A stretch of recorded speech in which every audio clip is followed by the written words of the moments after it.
Before we start, I want to thank everyone for all the engagement on my recent videos and on my channel as a whole.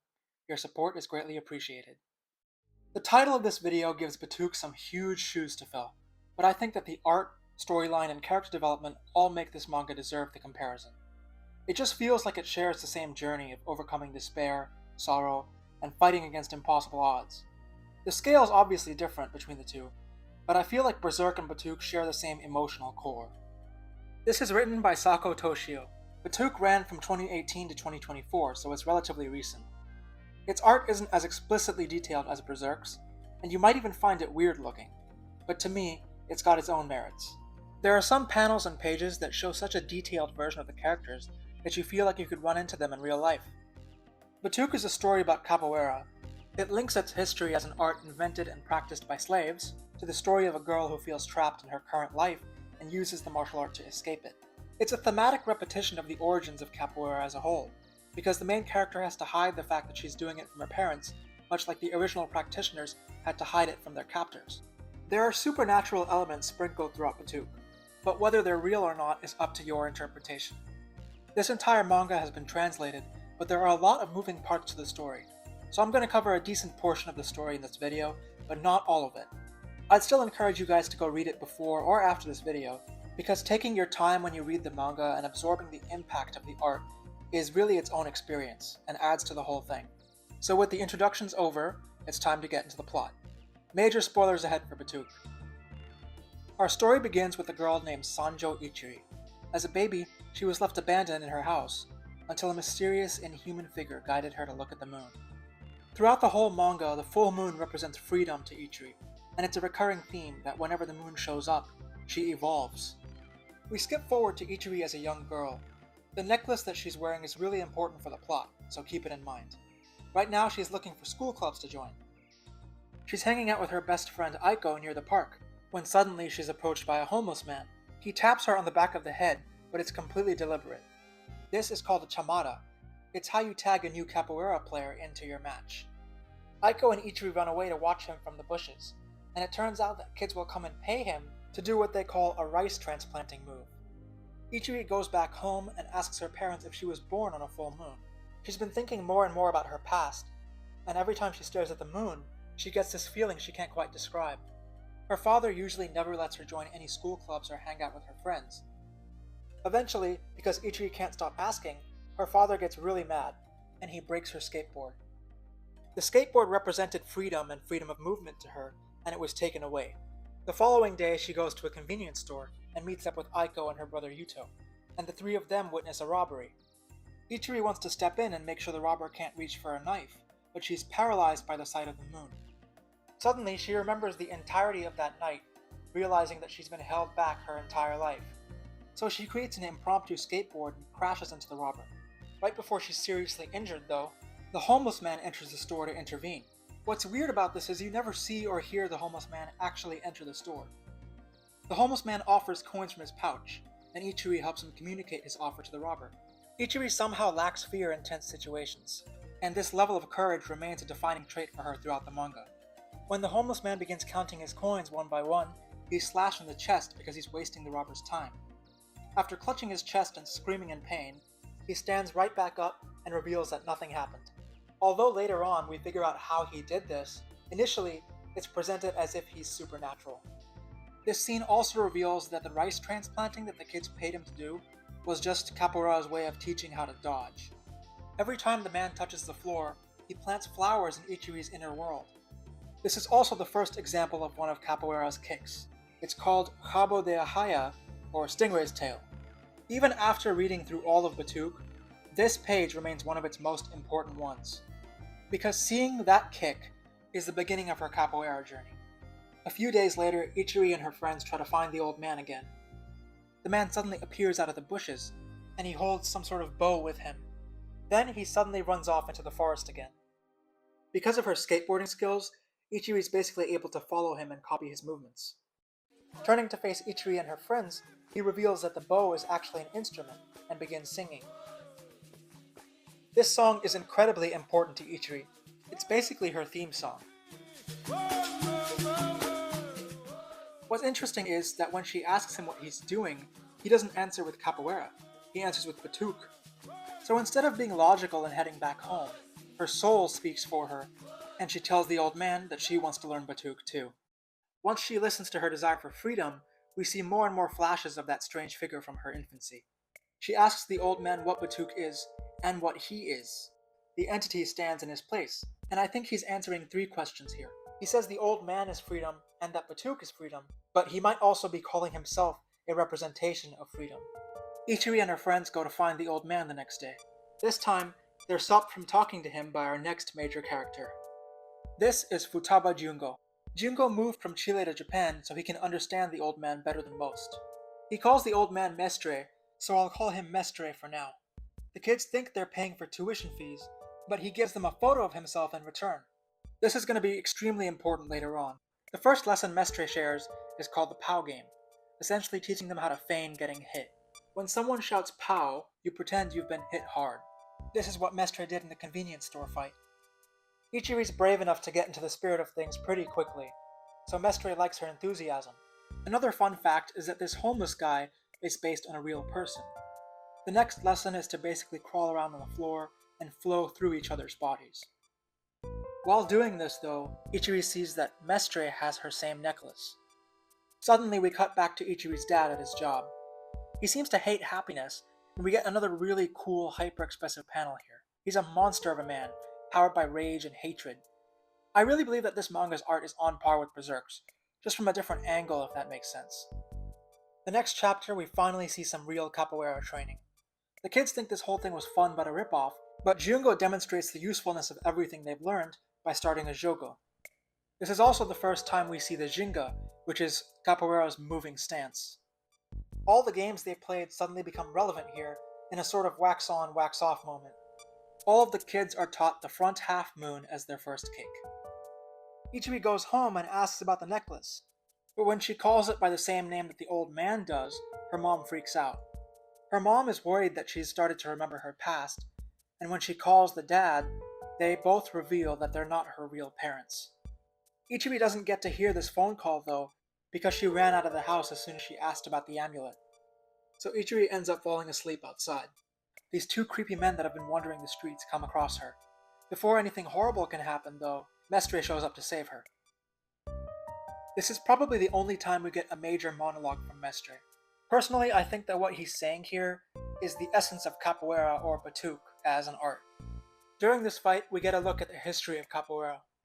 It basically started in the 1500s when Africans were shipped to Brazil, and eventually, in the slave houses, they combined music and dance with fighting to create capoeira.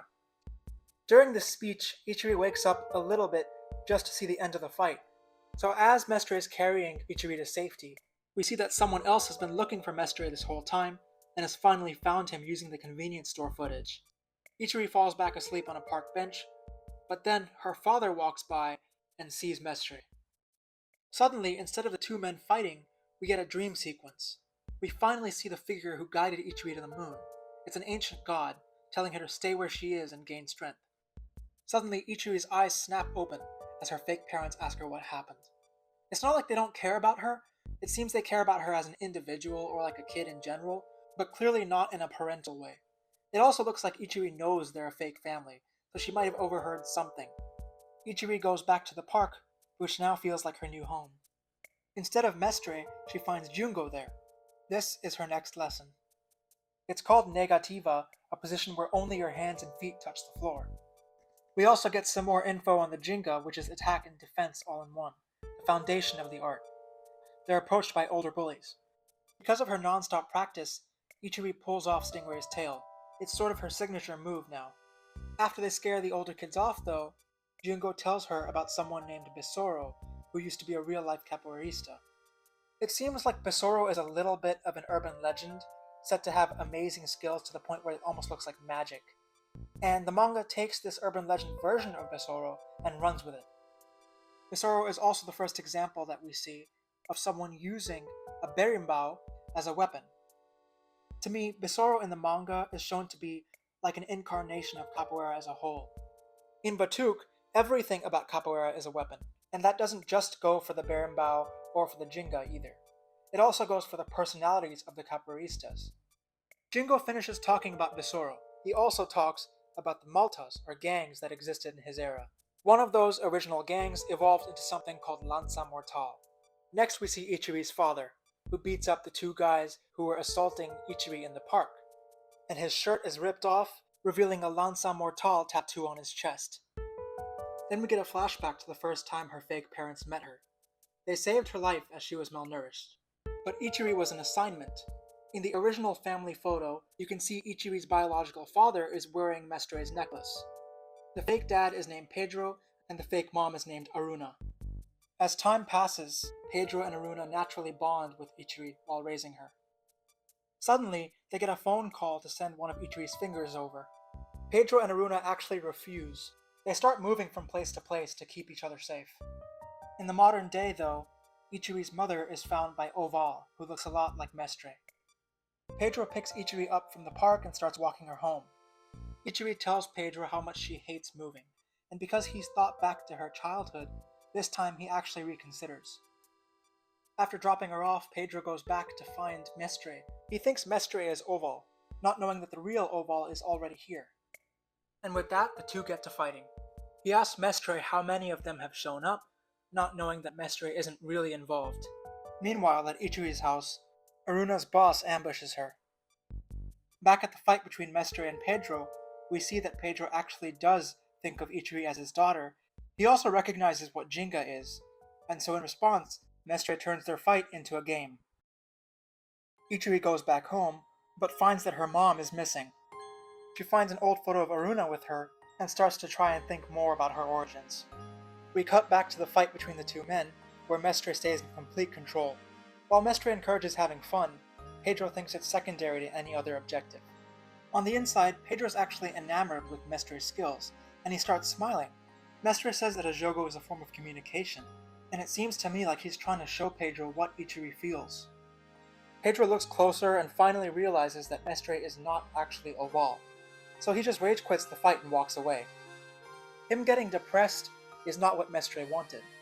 So when Pedro starts walking away from the fight thinking he's been nothing but a burden, Mestre interrupts and tells him that he really is a father to Ichiri. It's because back at the park, when Ichiri was asleep, he saw the emotions that Pedro was feeling towards her. He wanted to keep her safe. But she'll have to grow up eventually, and Pedro actually agrees with this. So before he walks away, Pedro still says he'll just train her himself, and for Mestre to stay away from her in general. As he's running home though, Pedro's suddenly knocked out by his former boss. The boss tells Oval to bring Pedro along with them to where Aruna is, so basically, both of Ichiri's fake parents have been kidnapped. Oval asks what to do about Mestre, but the boss responds to leave him alone. It seems Mestre is some sort of vagabond who just travels the world, and he's gonna leave Japan after some time. Ichiri thinks her parents are never coming home, until she finds Aruna's phone with an address message to it, hidden in the oven. This leads Ichiri all the way back to her original home. We finally learn the kidnapper's name, Bernardo Joker, or BJ. BJ tells her her real mother's name is Sanjo Hiromi, and emphasizes that the people Ichiri grew up with were imposters. But surprisingly, despite them not getting along, Ichiri still calls them her family. Then we get a massive lore dump. Essentially, Lanza has a rival gang named Bandera. Ichiri is the granddaughter of Bandera's leader. Originally, Lanza wanted to kidnap Ichiri's real parents, but they resisted the attempts, so instead, Ichiri was chosen to be the hostage. The reason that Pedro and Aruna never let Ichiri do anything is because they were protecting her from being seen on any footage or tracked down the whole time. So BJ goes over Ichiri's family history one more time. Her father was a capoeirista, who himself was a disciple of Besoro. So Lanza Mortal is ruled by Ichiri's real father, Sanjo Isao. Ichiri is, in a way, directly connected to Besoro. On top of hearing all this, she also learns that her parents have been kidnapped. So she goes through multiple emotions until the last one left is her fighting spirit. So this is basically the main plot of Batuque. Lanza Mortal's boss, Sanjo Isao, has a second daughter and says that only the strongest can inherit everything he has. Ichiri and her sister have 5 years to become strong enough for their final fight. The next time we see Ichiri, she's in high school. It turns out that Mestre disappeared in between this time skip, and Ichiri has been engaging in street fights and recording them for BJ. He pays for her tuition and living expenses, in exchange for her fighting and proving her abilities. Interestingly, BJ doesn't actually know that she learned from Mestre, so she's keeping her skills a secret. BJ has set up a battle plan for her. If Ichiri defeats her planned opponents, the harm to her parents is delayed. Everyone she fights from now on will be skilled because he says she's no longer a middle schooler. Depending on the strength of the opponent, her parents are safer for longer. So she immediately goes for the strongest. Kai Kei, a karateka, is her next enemy. Suddenly, her homeroom teacher, Hirota, comes to drop off her student handbook. We also get to see Ichiri's skills in a class setting. She can now easily dodge a rikishi using her Jinga. So while she sits with Aiko for lunch, Hirota pops up to join them. It seems like she's an overenthusiastic professor at first, until she suddenly asks about Brazil. She clearly knows something's up. And here's where we get another amazing spread of Hirota, as it's revealed she also knows capoeira. Apparently her style is different compared to the style Mestre taught the kids. She also knows a kick that Ichiri isn't familiar with, called an armada. Then an older Jungo suddenly enters their shogo, showing that he's been practicing since Mestre left. Hirota is their new Mestre, and she reveals more lore about capoeira. Apparently, Mestre's style was capoeira Angola. Hirota's style is just contemporary capoeira. She also gives us another review of the basic moves: Jinga, Negativa, Front Half Moon, and Stingray's Tail. Hirota also goes into more detail on the history of capoeira. Around Besoro's time, two other great fighters were born, Mestre Pastinha and Mestre Bimba. Mestre Bimba made a practical combat style called Regional Fight from Baiana and founded his school of regional culture. This was the first capoeira gym ever made. Meanwhile, Mestre Pastinha founded the Capoeira Angola Sports Center in Salvador, as well as the Capoeira Angola style as a whole. It turns out that the style that Mestre used and taught the kids was Capoeira Angola, and the rice transplanting move is actually called Mandinga. Ichiri and her friends officially decide to learn from Hirota, and they share the photo of Mestre, whose name is actually Mestre Batuque. The names that describe these Mestres are not their real ones, by the way. They're capoeira-specific nicknames called apelidos. I'm gonna skip some more of their training to move over to Ichiri's fight with Kai. Just note that the day before, she finally sees her parents for the first time. It's over a screen, but it's enough to make Ichiri cry.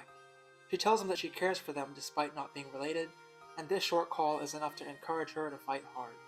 Kai is hell-bent on winning his next karate tournament. He wants to reach a flow state again, where he operates as a pure machine, and to do that, he thinks he needs to purge himself of feelings and become abnormal. Basically, he's going to punch a baby cat. There's a trope in fiction called saving the cat, which is a pivotal moment where the protagonist makes a choice demonstrating that they're a true hero. In this moment, Ichiri does this trope in the most literal sense. She runs in and dropkicks Kai as hard as she can.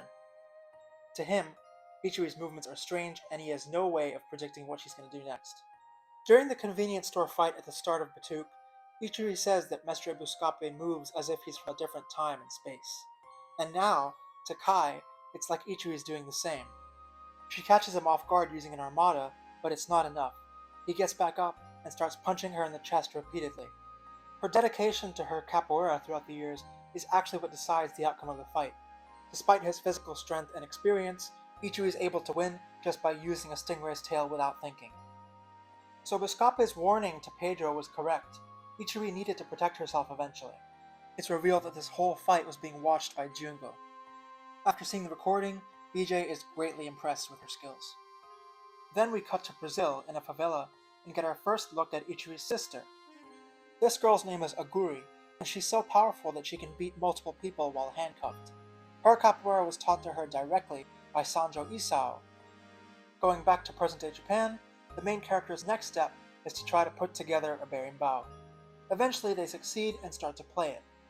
Kai actually shows up to their session to learn more about the style that beat him. And according to Hirota, Ichiri's officially started a Roda, or circle.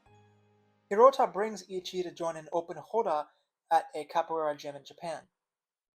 This time, they're going to be joined by a club called Roots of Bahia. Meanwhile, the club that Hirota and her friend Harley have started is called Moon and Passion. This is also the first time we see Ichiri's rival, a girl named Rei, and we also understand that Rodas are not purely friendly affairs. Rei is obsessed with getting better at real combat. She starts off friendly enough, but this is a trick to get Ichiri to lower her guard. Rei's sudden personality shift is called malandragem. It's essentially a form of trickery. Malandragem feeds into the idea of capoeira being built around deception. Capoeiristas may go as far as creating fake conversations, not just fake attacks. Ichiri's fighting style is really cool. You've already seen how expressive she is in daily life, but even the song picked for her Roda can drastically change her style. So against Rei, she becomes really aggressive because of the song choice. Before things get too heated though, Roda steps in and stops them. Everyone heads home. Ichiri is given a warning that Rei and her teacher aren't pursuing true strength at all. They're going down a dark path. Ichiri and Rei take the same train back and start arguing. Ichiri's next opponent is an Aikidoka named Inari Ryo. He's also a complete psycho. He has a rule of doing one good deed a day, but after that deed, he becomes cruel to everyone else around him. While at a local festival, Jungo is attacked by Inari. Ichiri lures Inari out into an alleyway to fight him, but somehow Rei encounters both of them fighting. Ichiri uses her surroundings to her advantage and beats Inari with a single front kick. Remember that Rei is obsessed with getting better at combat, but even though Ichiri is good at it, she's only doing it to get her family back.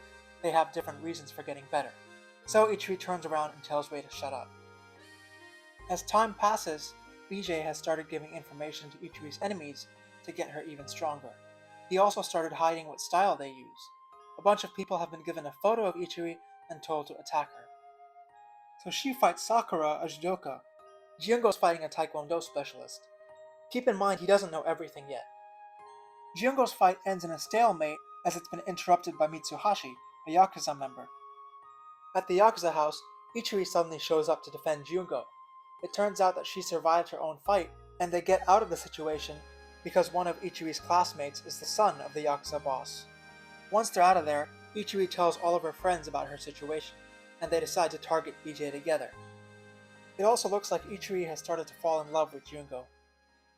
It turns out that Mestre Buscape was traveling the world trying to put Batuque, the ancestor of capoeira, back together.